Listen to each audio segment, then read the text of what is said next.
Welcome back to Psychology of Humans. With the Buddha, psychology becomes systematic. Not speculative, not poetic, not political. Systematic. More than 2,500 years ago, Siddhartha Gautama, known as the Buddha, examined the human condition with extraordinary clarity. What he discovered was not a religion in its original form, but a psychology of suffering. He asked one question: why do humans suffer, even when life appears comfortable? The first psychological diagnosis. The Buddha began with the first noble truth: life involves suffering. This was not pessimism. It was observation. Suffering includes physical pain, emotional distress, anxiety, loss, dissatisfaction. Even pleasure carries tension, because it does not last. Modern psychology calls this hedonic adaptation and existential dissatisfaction. The Buddha saw it clearly. The cause of suffering.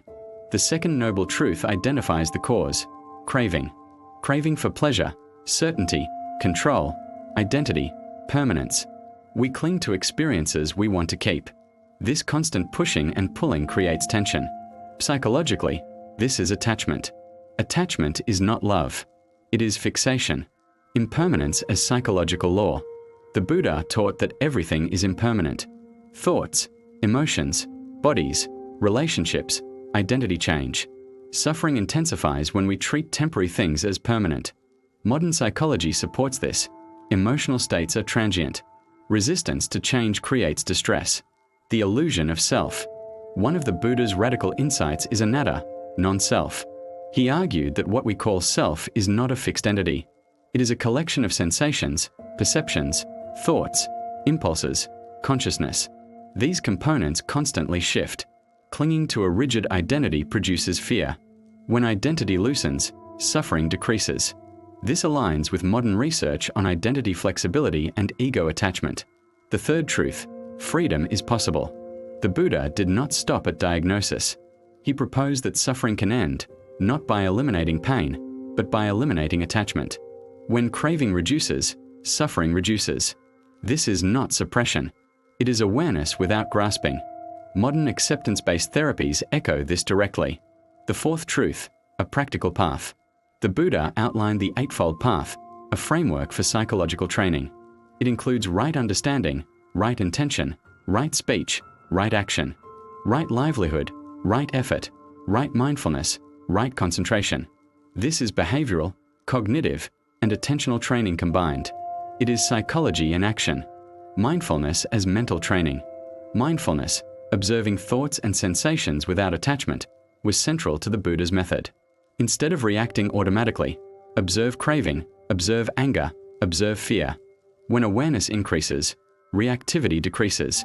Modern neuroscience confirms that mindfulness changes brain function and reduces stress, desire, and dissatisfaction. The Buddha did not condemn desire itself.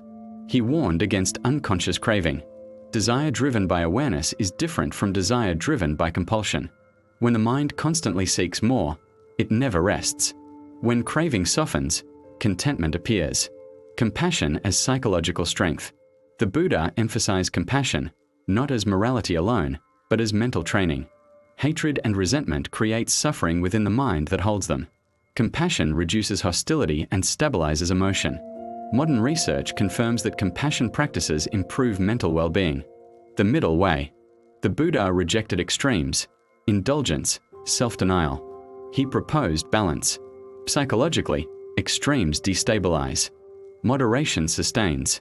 The Buddha and modern psychology. His influence appears in mindfulness-based stress reduction, CBT, ACT, emotional regulation research, trauma therapy, compassion-based therapy. The Buddha describes psychological processes with remarkable precision long before modern science. Why the Buddha matters today. Modern life amplifies craving, endless comparison, constant stimulation, identity obsession, fear of missing out. The Buddha offers clarity. You do not suffer because life is unfair. You suffer because the mind clings. When clinging softens, peace increases. Final thought. The Buddha teaches that suffering is not punishment. It is a misunderstanding of how the mind works.